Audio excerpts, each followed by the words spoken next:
Doctor जवाब दिल के बुलावा मौत के देखी के चेहरा जानू चल जाई है लौट के। डॉक्टर जवाब दिल के बुलावा मौत के देखी के चेहरा जानू चल जाई है लौट के।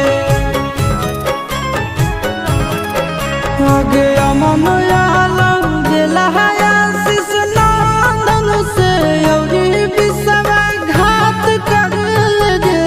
आगे सोना यारा हो भरती पटनावा में आके मुलाकात कर लेगे। आगे सोना यारा हो भरती